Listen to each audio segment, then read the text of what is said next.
look at somebody around you and say, I'm in expectation? Come on, can you look at somebody else and mean it with a little bit of conviction? Say, I really mean it. I'm in expectation. Tell somebody else, I don't know what God is getting ready to do, but I sense he's getting ready to do something. I don't know what, I don't know when, I don't know how, I don't know where, and if we're honest, I might not even know why, but I know he's getting ready to do something. Come on, I need you to raise your level of expectation. He's getting ready to do something. And the old church would say, show some sign. If you believe, you got to show some sign. That means you need to bear witness with what he is getting ready to do. And we're not into the message yet, but don't you know that he can judge your expectation off of what you do? Okay, it's quiet. I'll say it again. Don't you know that he can judge, he can see your expectation based off of what you do, based off of what your posture is. When you're ready to receive something, your posture changes.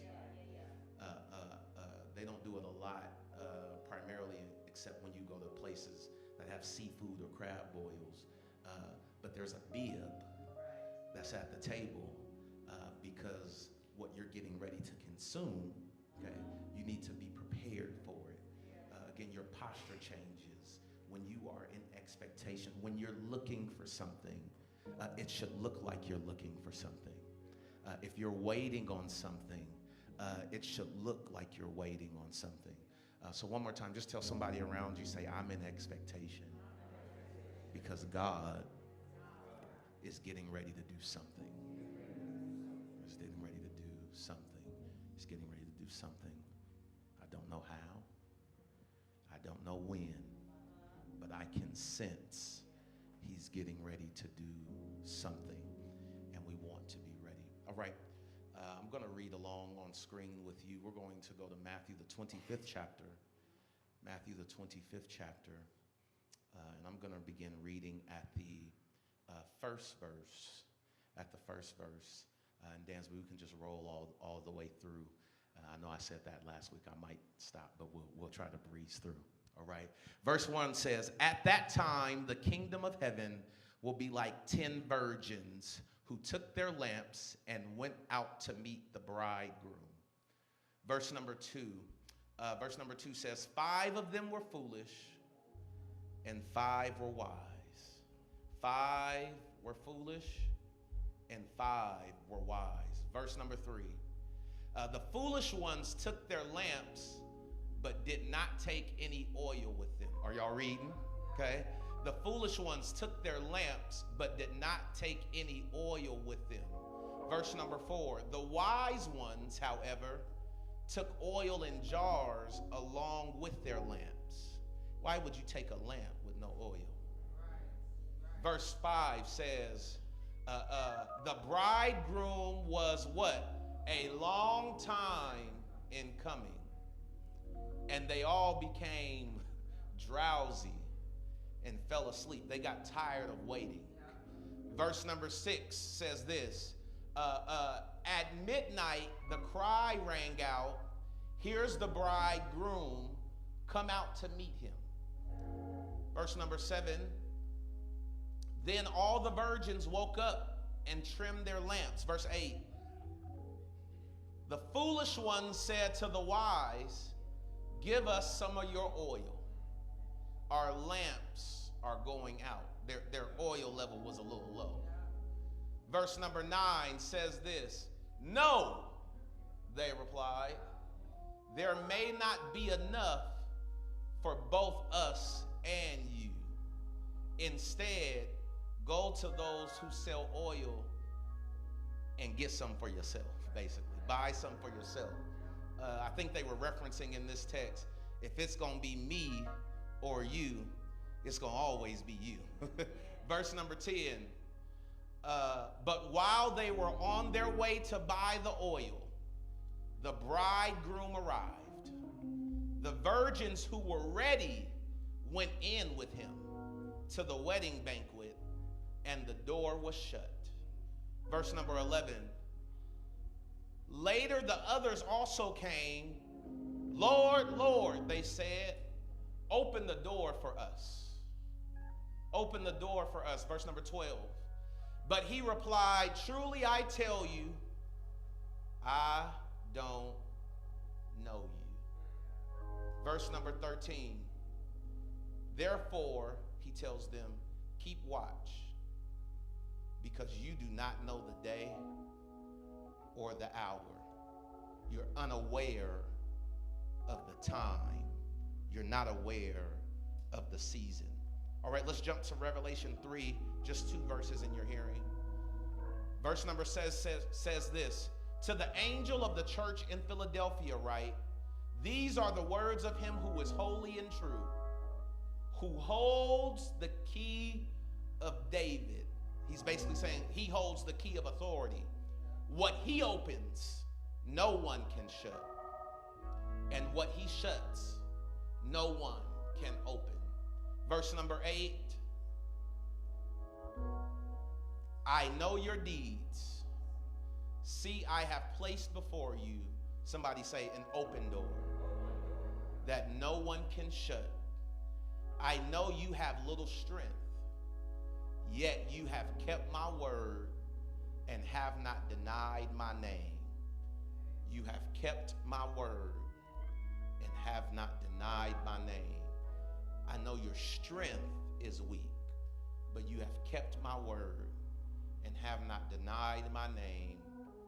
So I placed before you an open door. Would you do me a favor? Would you grab the hand of someone next to you and look at them eyeball to eyeball and say, neighbor, I came to tell you a door is waiting.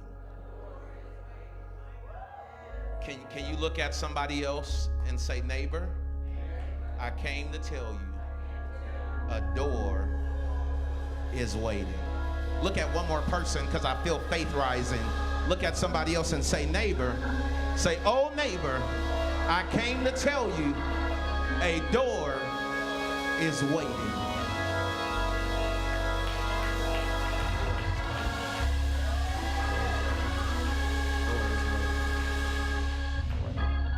You have your seats in the presence of God. But if I would use, if Bishop was here, he would say a myopic subtopic. Our subtopic this morning is stay ready so you don't have to get ready. Can you look at somebody and say, stay ready so you don't have to get ready? One more time, say, stay ready so you don't have to get ready. Right, stay ready so you don't have to get ready. I'll say it again, stay ready so you don't have to get ready. Father, do what you do best. Have your way. Sit Jarrell, sit Pastor Jay down. You stand up. You give the increase. Father, I don't want to speak anything that you have not authorized me to say. Father, I don't want to go in a direction you have not authorized me to go. So, Father, lead us. Word my mouth. Give me what to say. Give me how to say it.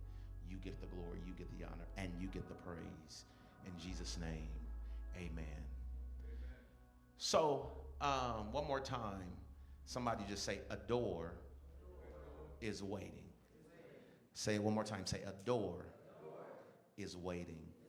Not going to be long, y'all. Stay close. Won't be long. Here is where I kind of want to set pace, okay? If you were with us last week, or maybe you caught the replay, or checked on YouTube, with shameless plug, we are streaming on Facebook as well as YouTube, all right? So feel free to be able to follow us on YouTube to stay in line with what's happening in our message context. But as we discuss today, I felt compelled to continue the conversation. Somebody say continue. To continue the conversation. Last week, we talked about, or we posed the question rather, what you waiting on, okay? We said, what you waiting on? And when we talked about what we were waiting on. Our subtopic last week was time is of the essence, symbolizing to us that it's time critical, okay? Meaning that we don't have as much time to take care of business as we think we have to take care of business. We alluded to a quote, but most people would think that time is running out, but the reality is we're just wasting it, okay? We talked about time is not running out, we're just wasting the time that we have. And so I wanted to continue the conversation so that way we can kind of understand essentially completely what God is saying in this hour. I don't know about you, but I believe that it's now more important, more than any other time ever, that we are in line, that we are in order, that we are in alignment with what God is saying, not only to us as believers, but what he is saying in the context of our entire life. Because I don't want to be in any space that God has not authorized. Can you look at somebody and say, I don't want to be in any space that God has not authorized. So as I begin to prepare for the assignment this week, I sought the Lord for direction. And again, after what was an incredible week last week, I said, Lord, what would you have for us to say this week? What would you have for us to do this week? And he said, Jarrell, last week I sent you to sound an alarm. I sent you last week to sound the alarm. I sent you last week to get the attention more than what you would say. What you waiting on? Time is of the essence. To put the importance of its time. It's time to move. It's time to get busy. It's time to handle business. He said, but this week I sent you because I need you to have a heart to heart. Last week we sounded the alarm. This week is a heart to heart. Because now that you might be aware of some things that maybe you weren't aware of last week, maybe some things that you had fell asleep on, or you had put down, or you had settled in, now the Lord wants to give you context to what is being said. Okay, somebody say context. And he said, the reason I need you to have a heart to heart, he said, because I need us to check our capacity. Okay? He said, the reason I need you to have a heart to heart is because I need each and every individual assembled to check their capacity. Can you do me a favor? And I know we're early. Can you look at somebody, possibly somebody different than you just recently looked at, and say, neighbor, check your capacity. I'm going to say it again because some of you didn't do it. Look at somebody, find somebody, make point of contact. Say, neighbor, check your capacity. Here's what I need you to understand, and I'm starting slow intentionally. Here's what I need you to understand. Capacity has to do with what you hold, what you contain, and what you produce. Okay? Capacity has to do with what you hold, what you contain, and what you produce. Say it one more time. Capacity has to do with what you hold, what you contain, or what you produce. That means it speaks to your ability as well as your capability. Okay? That means it speaks to your ability as well as your capability. Here's what I want to say. Capacity takes ability and competence. Okay? Capacity takes ability and competence. Can I tell you, it does no good to have ability, but to do nothing with your ability. I said it does no good to have ability and then to do nothing with your ability. Y'all don't got to get nervous. I didn't really come to meddle a whole lot today. But what good is it to have it and do nothing with it? Okay? What good is it to have it and do nothing with it? I'm going to tell you to ask your neighbor a lot today, so just get comfortable. But can you ask somebody, say, neighbor, what are you doing? Okay? What are you doing? Okay? What are you doing with your ability? Okay? What are you doing with your ability? What are you doing with what God has given you? So what are you doing with your ability? What are you doing with what God has given you? I'm a sports guy, and you know, it's playoff time. So in essence, I will put it in this terminology. Are you active or are you on injured reserve? Okay? Are you active or are you on injured reserve?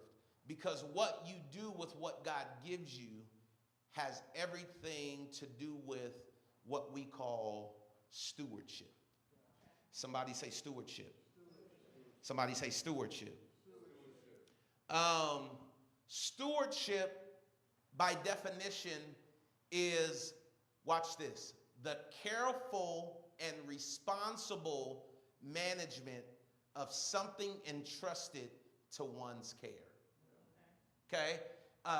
Don't miss the first couple of words. It's the careful and responsible management of something entrusted to one's care.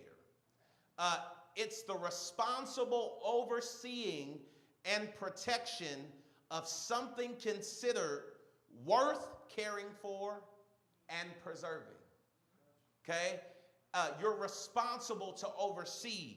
You're responsible to protect something that you consider worthy of caring for and preserving. Biblical stewardship is the theological belief that God owns everything.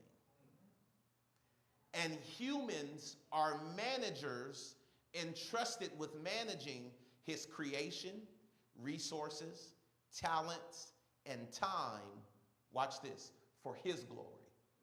Okay? This is stewardship. Okay? I want to highlight this so nobody gets it twisted. It is the belief that God owns everything and we are the managers of what God owns. Okay?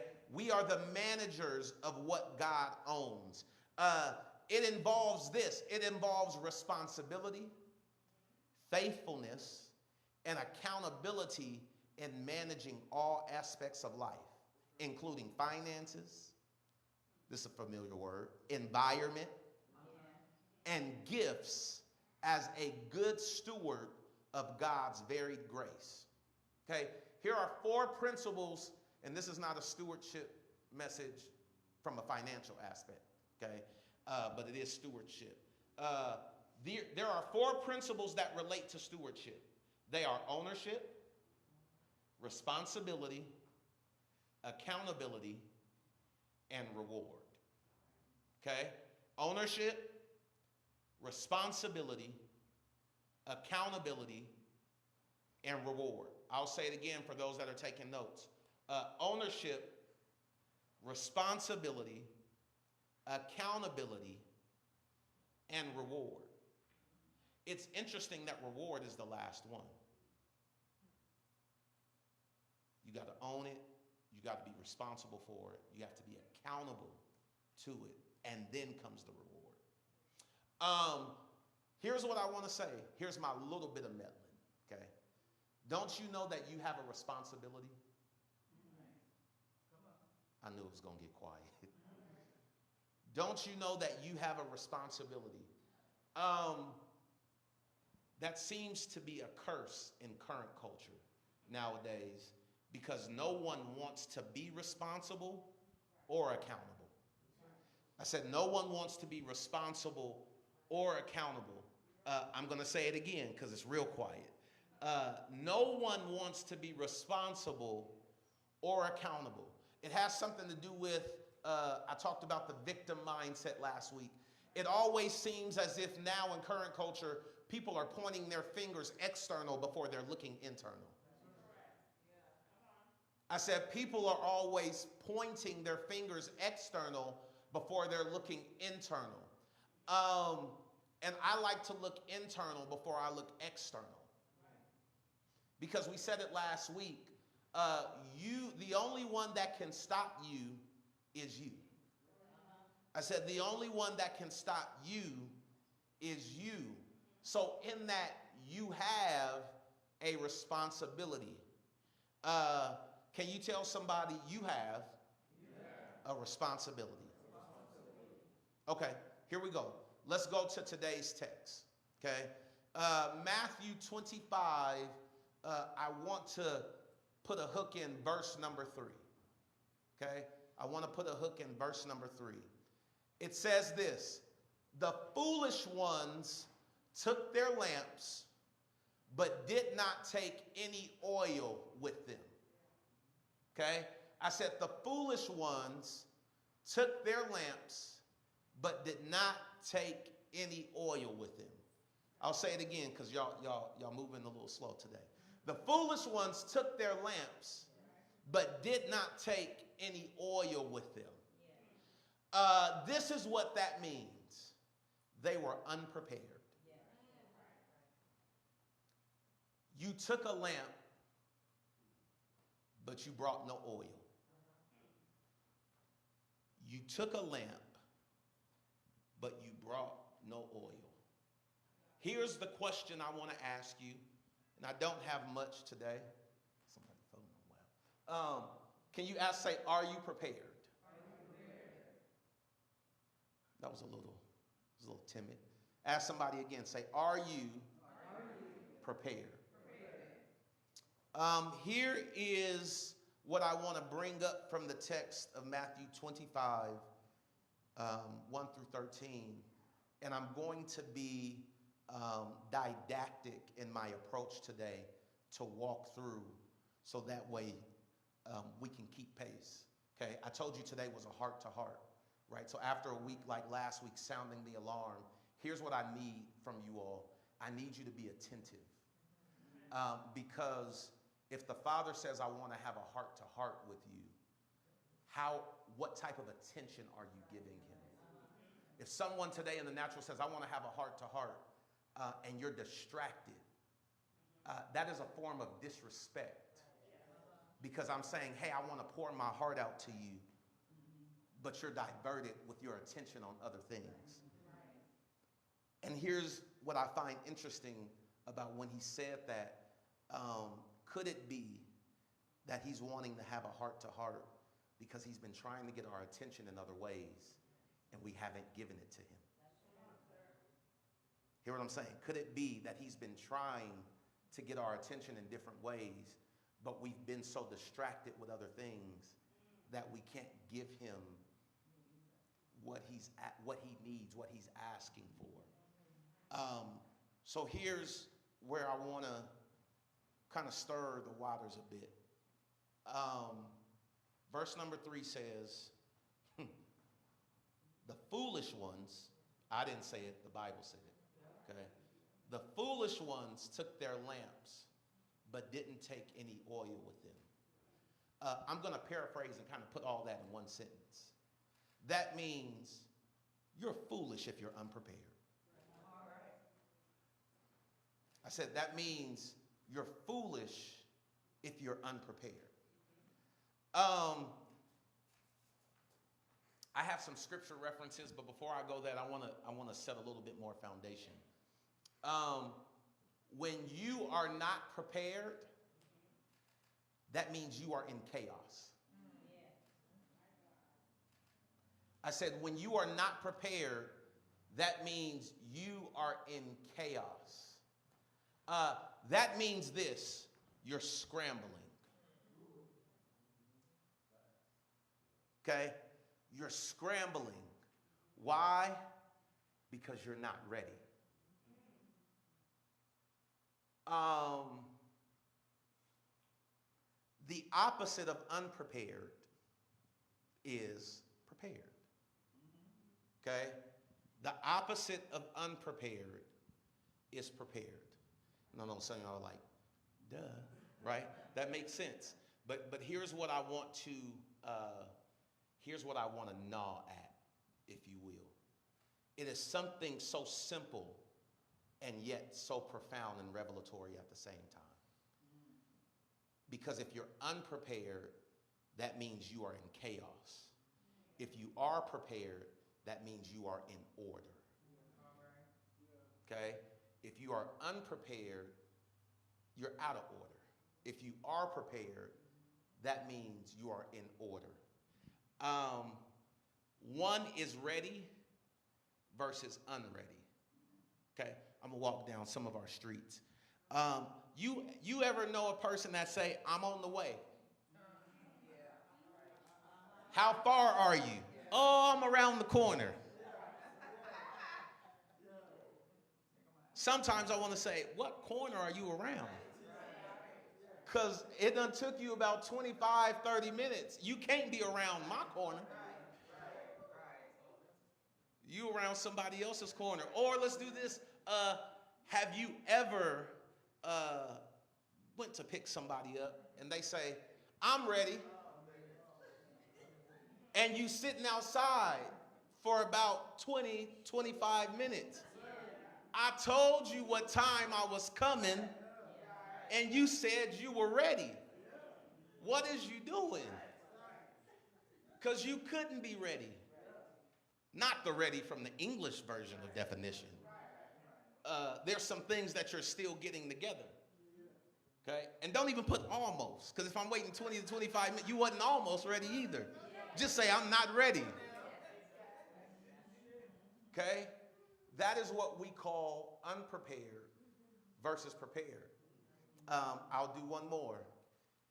You ever been ready outside waiting on somebody that said that they were coming, and then you spent time ready but waiting?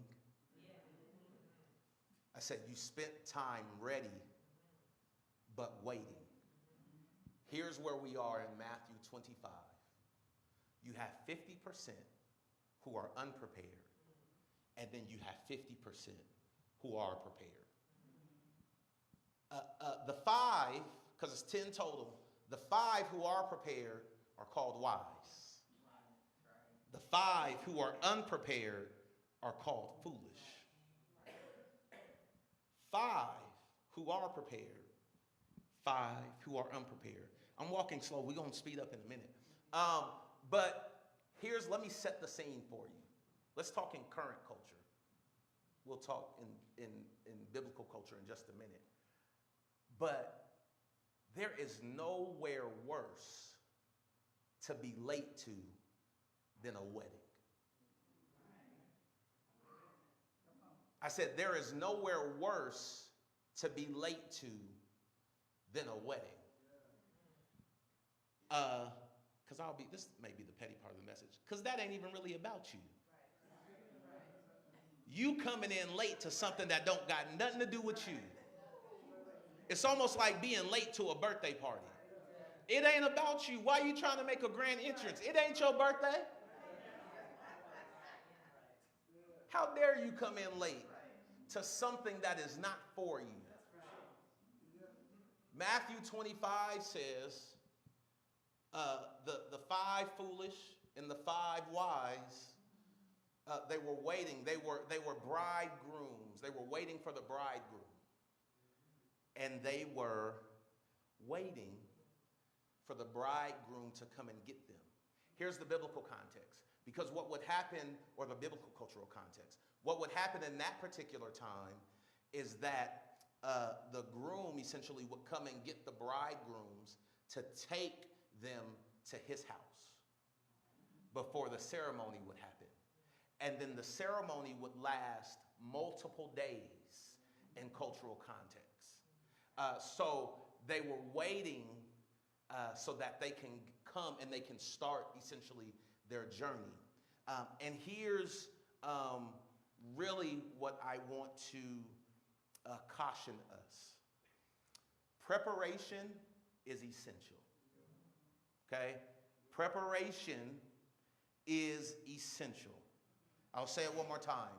Preparation is essential. So the last thing that I'll say before I give you the scripture references. There's unprepared, there's prepared, but it's something altogether different to prepare. Okay? There's unprepared, there's prepared, then there's something altogether different to prepare or to get ready. Here is, and again, I know I'm early, but here is the heartbeat of what God is wanting to say to us. I need you to prepare. I need you to prepare. Because prepared, unprepared, those are a solid state. Prepare is fluid. That means you haven't got to one or the other yet. You're in the middle. Can I ask you this question? What are you doing while you're waiting? What are you doing while you're waiting? What are you doing while you're waiting? Here is, how do I want to say this, Lord? Here is what I want to demolish. We have to be mindful. We talked about excuses last week. We have to be mindful of roadblocks. Here's what I mean by that. We can talk a lot about what other people are doing or not doing. What are you doing? And here is what I want to say. Proverbs 21 and 20. The wise store up choice food in olive oil, but fools gulp theirs down. The wise store up choice food in olive oil, but fools gulp theirs down. Proverbs is the book of wisdom, so I'll give another. Proverbs 24, verse number 27. Says, put your outdoor work in order and get your fields ready. After that, build your house. Put your outdoor work in order and get your fields ready. After that, build your house. I told you this was the little meddling part. Are you trying to build before you put things in order? Are you trying to build before the field is ready? Everybody wants to build, but if you don't have a solid foundation, what you build will crash.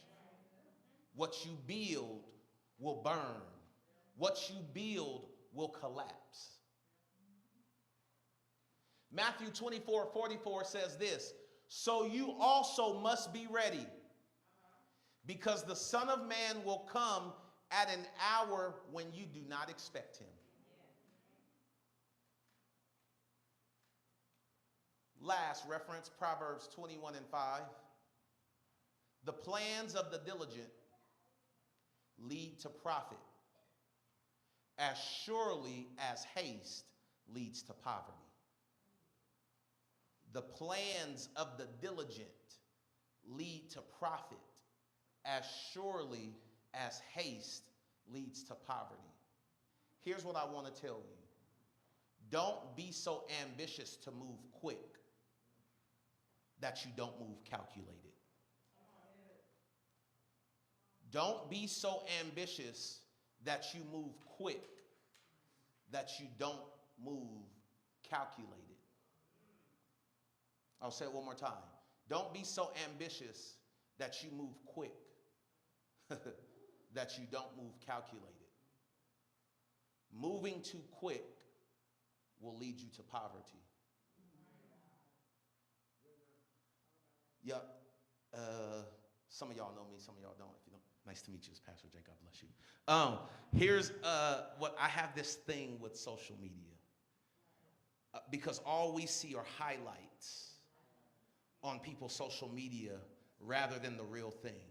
Here's what I'm trying to get to. Some of us are trying to move quick because what we see in a highlight reel, but we don't know the full story. So we're trying to move quick because it looks like they got there quick. We're trying to do what they do, not knowing what it took for them to do what they did to get where they got. And now we are now trying to move quickly rather than to move diligently. And people who are moving quickly normally end in default rather than moving diligently. I'll make this parallel. There are buildings and houses that have been built over 100 years ago that today they are still standing, when there's some things that are built more recently that have collapsed. Why? Because of the diligence and the way that they built years ago from what they're doing now. We're such in a microwave generation that we're trying to move quickly that we're not moving smart. I said we're trying to move quickly that we're not moving smart. Foundation is everything. Foundation is everything. Benjamin Franklin says it this way: by failing to prepare, you are preparing to fail. By failing to prepare, you are preparing to fail. By failing to prepare, you are preparing to fail. Don't you know that opportunities do not schedule appointments? You always have to be prepared. Opportunities do not schedule appointments. You have to always be prepared. My father taught us this: success is a combination of preparation and opportunity. So you only get success when you are prepared when the opportunity comes. Some of us, I'll turn this way so don't nobody feel picked on or offended. Some of us are waiting on an opportunity, but we're unprepared. Some of us are waiting on a door, but we're unprepared. Some of us are waiting on a call, but we're unprepared. We want something so bad, but we're not preparing for it. I told you this is the meddling part. We'll get out of here in just a minute. One cannot be prepared for something while secretly believing it will not happen. I said one cannot be prepared for something while secretly believing it will not happen. The Bible very clearly tells us this: the just shall live by faith. It tells us that faith is the substance of things hoped for and the evidence of things not seen. It tells us that faith without works is dead. It also tells us that we walk by faith and not by sight. And it tells us that without faith, it is impossible to please God. I thought some of y'all would get on at the back end of that. People of God, this is what I need you to put in your back pocket. Your level of preparation is directly connected to the depth of your belief. You prepare at the rate of what you expect. I'm going to say it one more time. Your level of preparation is directly connected to the depth of your belief. You prepare at the rate of what you expect. So, if we are to live by faith, here's the question I came to ask you today. is how you're living align with what you believe? I said, is how you're living align with what you believe? Does your life mirror what you expect? Or do you expect something you're not prepared for?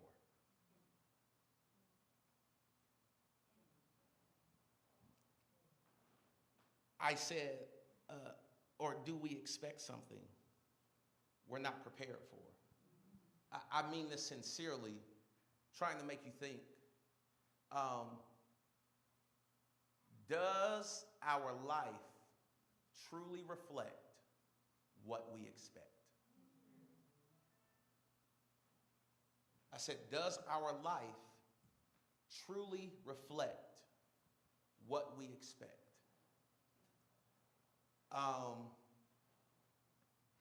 Told y'all this was the meddling part. After this, I'm done meddling. I got good news after this. Okay? Preparation, belief. Preparation, faith. There's no way you believe it and you're not preparing for it. Here's the question I really want to ask you. Do you got real belief or you got fake belief? Because, all right, let me sit down and say this. Because if you truly believe, your life should reflect it. Faith without works is dead. So if you ain't working, that means you don't got no faith. If you're not working, that means you don't have any belief. That means somewhere along the line, you believe because it's cute to say you believe. You believe because it's the church thing to say, oh, yes, I believe. Then some of us will get in church and say, Lord, I believe, but help my unbelief. And he's saying, I'm waiting on you. Because really what that text is talking about, the tension. Lord, I believe, but help my unbelief. Because there's a part of me that really doesn't truly believe. It means I know you have the ability to do it, but are you really going to do it? But here's the thing. He really does it or will do it when he sees us take our responsibility in it.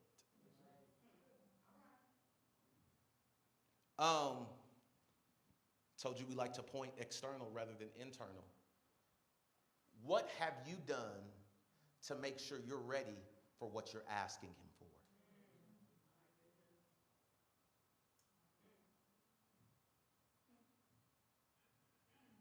Okay. Just since this is the only meddling part, I'm going to meddle real good. Okay. Lord, I want a new car. Are you working on your credit? Lord, I want a new house. What's your debt to income ratio? Here's the thing, because I'm out here now, so it is what it is. We want to serve God as if he's a genie and not a father. A father does not release something that you are not ready for. Okay, let me give you an example. That's why most people who have trust or a certain level or amount of money says you have to wait till a certain age to be able to access it. Why? Because I cannot trust you in your immaturity or at this age bracket to handle the capacity of what I have for you. So you got to get to a certain age before you can get what I got. Because you need to reach a certain level of maturity. I don't mean to be offensive, but could it be that God is waiting on us to mature before he gives us what he has for us? I talked about capacity earlier. Because could you really hold what he has for you? Could you contain what he has for you? Could you produce at the level he desires of you with where you are now?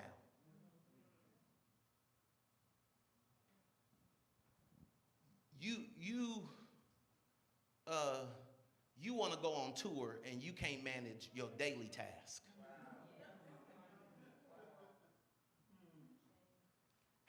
How is it? Because just since I gave that example, because it takes more, because you're going to have to manage multiple places. If you're going on tour, if you're going away, that means you got to manage home and being away. So how can you manage the capacity of both things? Can you hold what you're asking for? Lord, send me a wife. Lord, send me a husband. Lord, what are you doing with what you have now? Are you ready? Because that level is work versus what we think is glamour.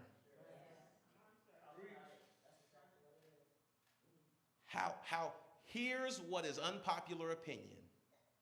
The more you get, the more you have to do. Lord, I want to be a millionaire. Can you manage that level? Here's the other thing.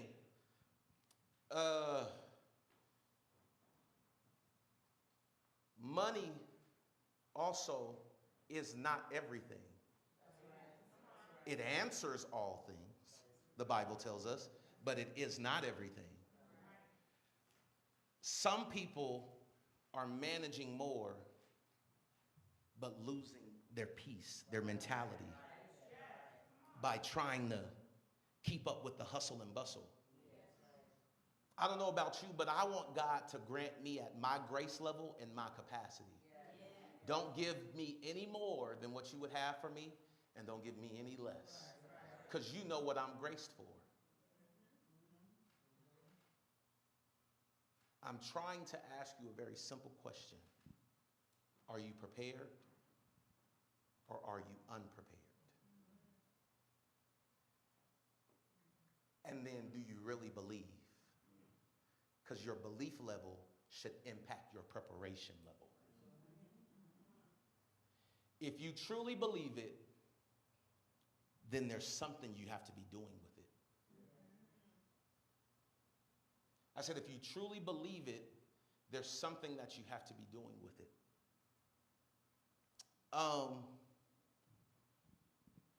We're out here, okay? We got over the meddling part, okay? Here's the good part. A door is waiting. I'm going to paraphrase this. We can talk about the definition of a door and what that is, but I'm just going to high level, and I have it prepared. If you want it, I'll share it with you. But I'm going with God in the moment. A door is an access point. It can grant access or it can deny access. Okay? It can grant access or it can deny access. A door is a portal. It can shift you from one place to another. A door is an opportunity. It can catapult you or it can restrict you.